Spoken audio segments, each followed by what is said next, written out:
Puis finalement, on va passer à l'éclairage.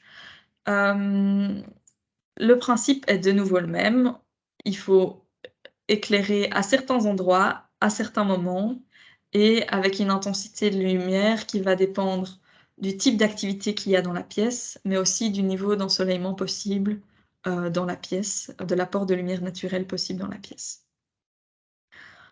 Pour le «ou», hem, on va il est important de bien, partitionner les différentes zones de votre bâtiment pour éviter de n'éclairer une trop grande zone du bâtiment, qui n'est pas occupée. Donc je prends l'exemple typique d'un open space ou d'une cage d'escalier. On va essayer d'éviter d'éclairer tout l'open space complet, alors qu'il y a par exemple que les 4 bureaux ici qui sont occupés, la journée.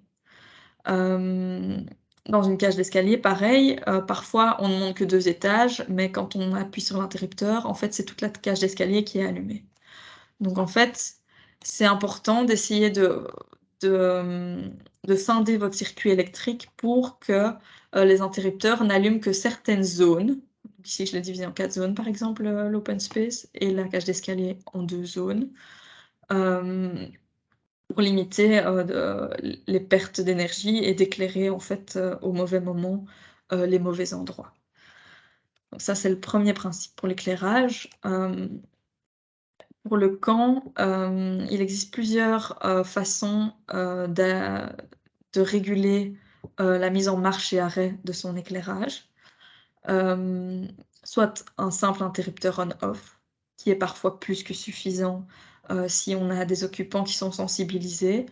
Par exemple dans des bureaux où c'est des bureaux pour 2, 3 personnes, et que les personnes ont pour habitude d'éteindre la lumière quand elles quittent le bureau, c'est plus que suffisant. On peut aussi utiliser des boutons poussoirs, donc on trouve souvent ça dans les cages d'escalier, donc c'est, un interrupteur sur lequel il y a pas de on-off, on peut juste appuyer une fois pour que l'installation s'allume et avec sur base d'un minuteur, enfin grâce à un minuteur, l'installation va rester allumée un certain temps. Donc ça, c'est très adapté aux zones de passage, d'une installation parce qu'on a l'impulsion d'allumer quand on en a besoin mais on a rarement, le p on va rarement éteindre, un couloir, par exemple. C'est quelque chose que l'humain a moins l'habitude de faire, en tout cas de nos jours. Il y a 2 autres, gestions d'éclairage possibles, la détection d'absence ou de présence. Dans le cadre de la détection d'absence, il faut donner l'impulsion pour allumer la lumière, donc il y a un allumage volontaire de la lumière, comme dans le cadre du bouton poussoir. Et alors il va y avoir des sons de détection d'absence. Donc tant qu'on ne détecte pas qu'il y a une absence dans la pièce, la lumière va rester allumée.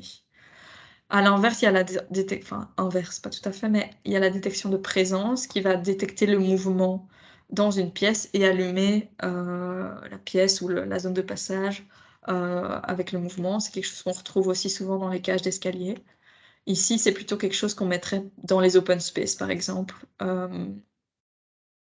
On allume une zone de l'open space, si on ne relève plus, de mouvement, ou de présence en tout cas dans cette zone, alors elle s'éteint.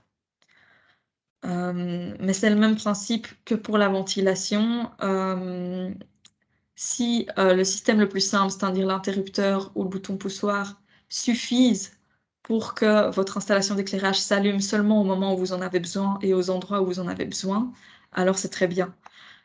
Si vous avez un public qui est plus variable, et beaucoup moins sensibilisé, alors, opter pour des détecteurs de présence et d'absence, peut être intéressant pour faire des économies, d'énergie. Hem Et puis finalement, il y a le combien. Donc votre installation d'éclairage déjà doit être dimensionnée, en fonction, de l'apport de lumière que vous devez amener dans la pièce. Comme je disais, ça dépend du type d'occupation. Si on a un travail minutieux de couture ou si, simplement un couloir avec une zone de passage, on aura besoin d'un apport lumineux enfin très différent, pardon, pour le confort visuel, de la personne qui fait un travail minutieux. Il faut vraiment un bel éclairage.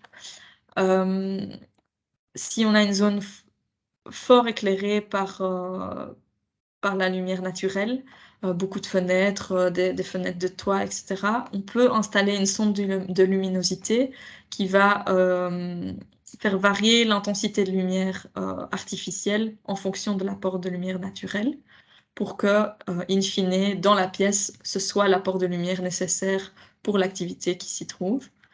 Il peut y avoir le même principe, mais manuellement, avec un dimmer, donc on vient, ajuster l'apport de lumière artificielle, sur base du ressenti, humain.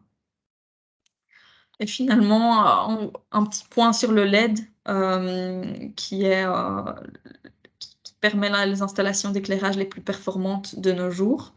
Hem, le LED, il est sous toutes les formes, sous ampoule, des panneaux, même les tubes, qu'on trouve dans la plupart des bâtiments industriels, existent sous forme de LED et peuvent, remplacer, dans certains cas, les tubes fluo que vous avez, dans vos bureaux.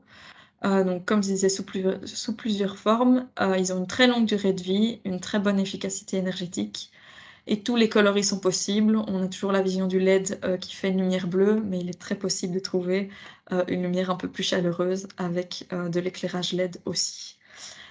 Un point d'attention quand même sur, le dimensionnement de votre installation pour que, heu, votre apport de lumière artificielle corresponde vraiment aux besoins que vous avez dans le local où se trouve l'éclairage. Et ça demande une étude, particulière. Bruxeo peut également vous aider, à ce niveau-là. À nouveau, je vous ai mis ici un peu plus restreint, mais dont des fiches, de Bruxeo, dans lesquelles on vous parle de critères techniques pour une installation d'éclairage. Si vous souhaitez changer votre éclairage, elles peuvent vous être utiles et surtout n'hésitez pas à nous contacter, dans ce cas-là.